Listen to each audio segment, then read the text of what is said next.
Avant même que notre monde ne prenne forme, avant même que la lumière ne touche l'univers, il y avait les ténèbres, et au cœur de ces ténèbres est né un être d'une puissance inimaginable, Trigon, fils du mal absolu, souverain des enfers, dévoreur de monde. Il ne ressent ni pitié, ni remords. Son seul désir, conquérir, asservir et consumer tout ce qui existe. Mais son ambition ne s'arrête pas là, car il a semé son héritage parmi les humains, engendrant un enfant destiné à accomplir son destin. Cet enfant, c'est Raven. Et son histoire est celle d'une lutte contre l'inévitable. Voici l'histoire du démon Trigon, le cauchemar vivant du DC Universe. Chapitre 1. L'enfant du néant. Dans l'immensité froide et silencieuse du cosmos, là où les lois de la physique se tordaient sous l'influence d'énergie ancienne, un groupe d'êtres fanatiques menait un rituel interdit, les cœurs sanglants. Un culte errant à travers les dimensions cherchait à invoquer un être supérieur, un dieu démoniaque, pour qu'il s'accouple avec une membre féminine de la secte en pensant qu'il leur accorderait le pouvoir et l'immortalité. Dans ce temple dressé sur une planète morte, au sommet d'un autel couvert de runes ensanglantées, ils sacrifièrent des milliers d'âmes. Les prières psalmodiées résonnaient comme une incantation maudite, ouvrant une brèche vers une réalité oubliée, une dimension où l'essence même du mal prenait forme. Mais ce qui répondit à leur appel n'était pas un dieu bienveillant, ni même une entité démoniaque contrôlable. Ce fut une anomalie cosmique. Une vague d'énergie noire traversa la brèche, consumant le temple, déchirant la chair des prêtres dans un cri d'agonie. Le ciel se fendit, le sol trembla, et de cette faille infernale, un hurlement retentit, si terrible qu'il fit se fissurer la réalité elle-même. Puis tout s'arrêta. Là, sur l'autel, une femme couverte de sang coagulé donna naissance à un enfant. Cet être avait la peau rouge comme un champ de bataille ensanglanté, des yeux flamboyants comme des soleils mourants et 4 cornes recourbées, témoins d'une nature contre nature. Il ne pleurait pas, il ne bougeait presque pas, mais lorsque l'un des survivants osa s'approcher, l'enfant tourna lentement la tête vers lui et le prêtre s'écroula, son corps vidé de toute essence vitale. L'enfant venait de consommer sa première âme. Dans les secondes qui suivirent, il tua sa propre mère en lui crachant un torrent de feu infernal, ce qui la désintégra totalement. Les quelques fanatiques qui avaient survécu comprirent aussitôt qu'ils avaient créé quelque chose qui les dépassait.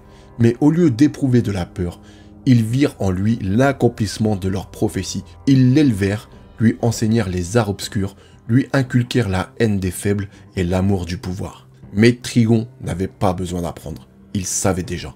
Les connaissances semblaient lui venir instinctivement. En quelques semaines, il marchait. En quelques mois, il parlait avec une éloquence qui glaçait le sang.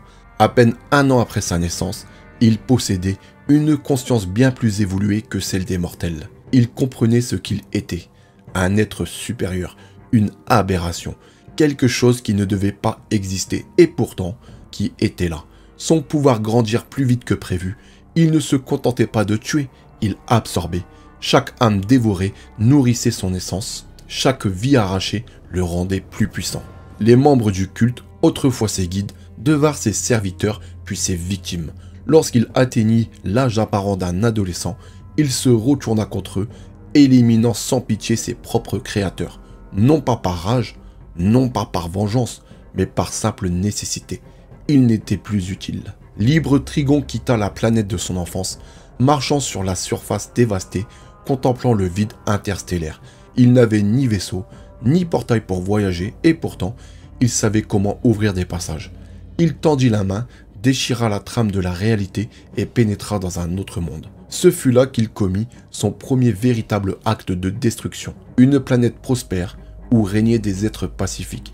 Une civilisation avancée, dénuée de toute hostilité, vivant en harmonie avec les lois de l'univers.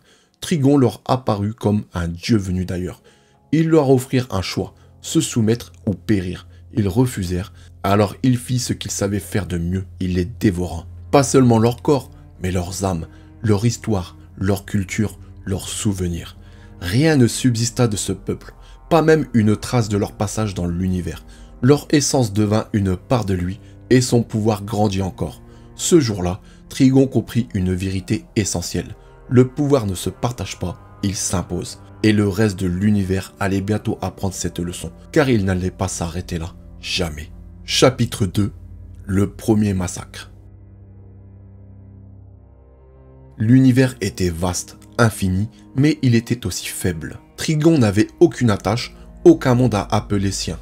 Il était né du néant et n'avait qu'un seul but, posséder et anéantir. Après avoir réduit sa planète natale en un désert stérile, il voyagea de monde en monde, s'affirmant comme une force que rien ne pouvait arrêter.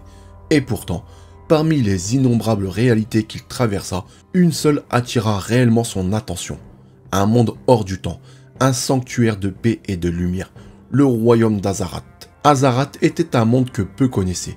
Caché entre les dimensions, protégé par des barrières mystiques, il était un havre de sérénité. Ses habitants, des êtres spirituels et éclairés, avaient renoncé à toute forme de violence, vivant en parfaite harmonie avec les lois de l'univers. Mais pour Trigon, ce n'était qu'une preuve de faiblesse. Un monde de paix n'était rien d'autre qu'un monde prêt à être conquis. Il sentit immédiatement leur présence. Il sentit la pureté de leurs âmes, l'équilibre fragile qu'ils avaient bâti. Et plus que tout, ils sentirent leur peur lorsqu'ils prirent conscience de son existence. Ils savaient qu'il était différent, qu'il était une anomalie, un être qui n'aurait jamais dû exister. Alors ils firent ce que toute civilisation faible fait lorsqu'elle est confrontée à l'inévitable. Ils tentèrent de l'arrêter. Les sages d'Azarat se réunirent dans leur temple central. Ils savaient que s'ils laissaient Trigon poser le pied sur leur terre sacrée, tout serait perdu. Alors, ils firent ce que les ancêtres n'avaient jamais eu à faire.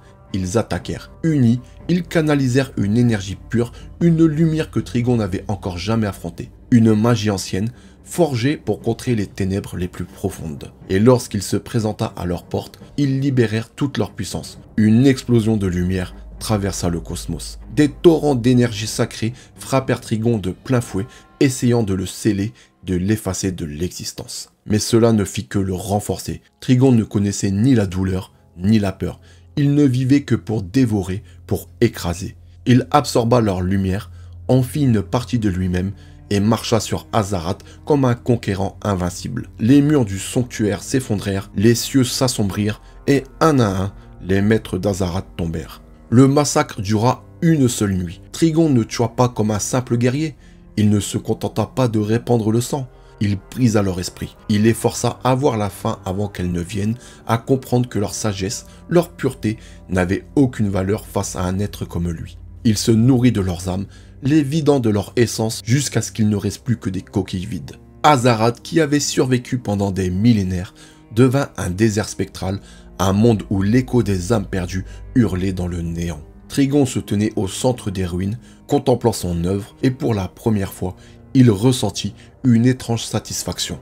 Il n'avait pas seulement détruit une civilisation, il avait prouvé une vérité fondamentale. La lumière n'est qu'une illusion, et tôt ou tard, l'ombre la consume toujours. Mais alors qu'il s'apprêtait à quitter ce monde en ruine, il sentit quelque chose, un murmure, une voix faible mais certaine. Un dernier sage d'Azarat, agonisant, leva les yeux vers lui et murmura une prophétie. Ta propre descendance sera ta perte. Trigon aurait pu ignorer ces mots, mais ils s'imprimèrent en lui, résonnant comme un avertissement. Il resta silencieux un moment, puis sourit. Une descendance. L'idée lui plaisait. Un héritier, une graine du chaos, un être portant son essence, mais vivant dans un autre monde. Une arme qui, tôt ou tard, lui ouvrirait une nouvelle porte. Alors il quitta Azarat en cendres, laissant derrière lui la marque de son règne. Mais cette fois-ci, il ne se contenterait pas de conquérir. Il allait planter une graine et attendre qu'elle germe. Chapitre 3. L'héritière maudite. Trigon avait vu naître et mourir des milliers de civilisations. Il avait consumé des âmes par milliards et brisé des réalités entières, et pourtant, la prophétie du dernier sage d'Azarat résonnait encore en lui. Ta propre descendance sera ta perte. Une affirmation insensée. Rien ne pouvait le détruire, rien ne pouvait l'arrêter. Mais l'idée d'un héritier, d'une graine de son pouvoir semée dans un autre monde, d'une arme qu'il pourrait façonner à son image, il ne pouvait pas l'ignorer. Et ainsi commença la naissance de Raven. Trigon observa longtemps les dimensions, cherchant un monde où il pourrait semer son essence sans éveiller les soupçons. Son regard se posa finalement sur un plan inférieur, un monde insignifiant où la vie humaine prospérait dans une illusion d'ordre et de justice. La Terre, un monde fragile mais rempli d'émotions, d'espoir, de douleur, d'âmes tourmentées, parfait. Là, parmi les mortels, il trouva une femme, Angela Roth, une humaine brisée, une âme tourmentée en quête de sens. Elle était jeune, vulnérable, cherchait un but dans son existence qui lui échappait. Trigon se manifesta à elle sous une apparence séduisante, charismatique, un être de sagesse et de puissance qui lui promettait ce qu'elle désirait le plus, une place dans un dessein plus grand. Aveuglée par ses illusions, elle se livra à lui sans savoir qu'elle scellait son destin. Dans l'obscurité d'un rituel impie, elle porta en elle l'héritière des ténèbres. La grossesse d'Angela fut une épreuve terrifiante. Dès les premiers mois, elle sentit que l'enfant en elle n'était pas normal. Des visions d'apocalypse la hantaient. Elle voyait des ombres ramper sur les murs, des murmures résonner dans sa tête, des cauchemars de monde en flammes. Elle tenta de fuir, de trouver du réconfort parmi les siens, mais personne ne la crut. Elle était seule, seule avec l'enfant du mal. Lorsqu'elle accoucha, ce fut dans un silence spectral, une nuit sans étoiles, un moment où même l'air semblait retenir son souffle. L'enfant ouvrit les yeux pour la première fois et Angela sentit une présence froide envahir la pièce. Trigon était là, non pas physiquement, mais à travers son lien avec l'enfant.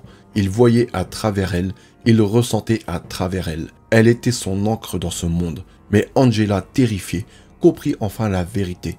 Cet enfant n'était pas une bénédiction, elle était une porte. Refusant d'abandonner son enfant à un destin de damnation, Angela prit une décision désespérée. Elle quitta la terre, cherchant refuge dans un endroit qui pourrait la protéger du mal qui la traquait. Son voyage la mena à Azarat, ou du moins ce qu'il en restait. Quelques survivants du massacre de Trigon avaient reformé un sanctuaire, cherchant à contenir ce qui subsistait de leur ancien monde. Ils sentirent immédiatement l'essence maléfique de Trigon en Raven, mais au lieu de la rejeter, ils firent ce qu'aucun autre être n'aurait fait. Ils l'acceptèrent. Ils élevèrent l'enfant dans la discipline et la méditation, lui apprenant à contenir son héritage.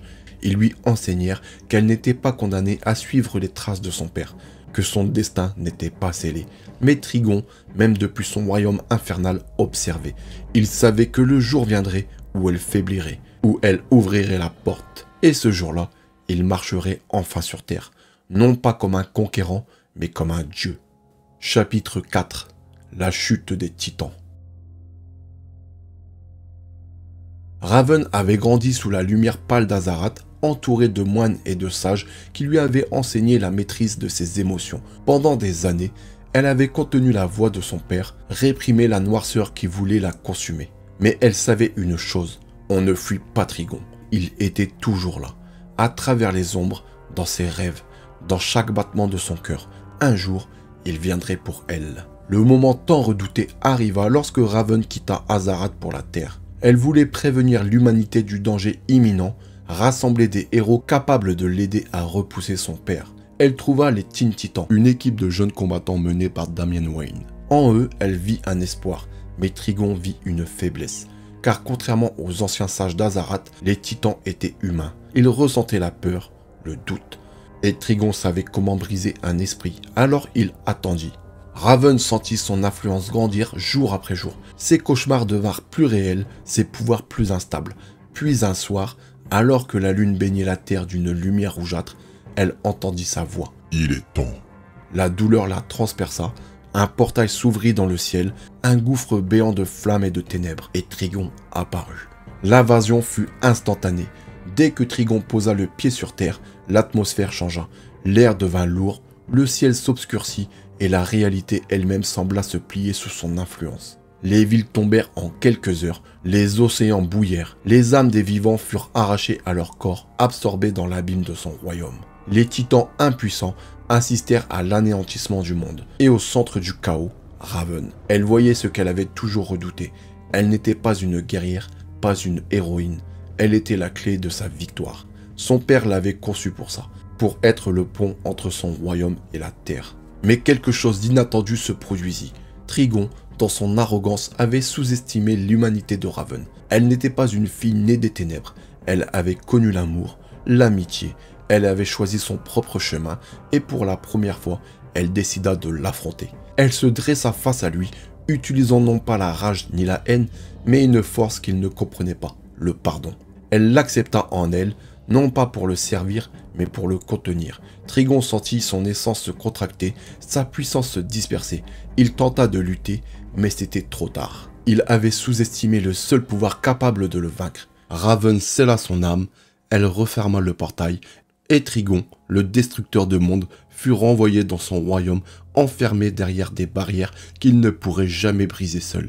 Le monde était sauvé, mais Raven savait que ce n'était qu'un répit. Trigon n'était pas mort, il était patient, car il savait qu'un jour, tôt ou tard, les ténèbres finissent toujours par l'emporter. Nous arrivons à la fin de l'histoire les amis, j'espère qu'elle vous aura plu. Dites-moi vous dans les commentaires que pensez-vous de cet antagonisme surpuissant. Et surtout n'hésitez pas à me donner des idées de personnages dont vous voudrez que je raconte leur histoire. Dans tous les cas, si ça vous a plu, likez, abonnez-vous et partagez. Nous on se revoit très bientôt pour une nouvelle vidéo. En attendant, prenez soin de vous et de vos familles. Peace out.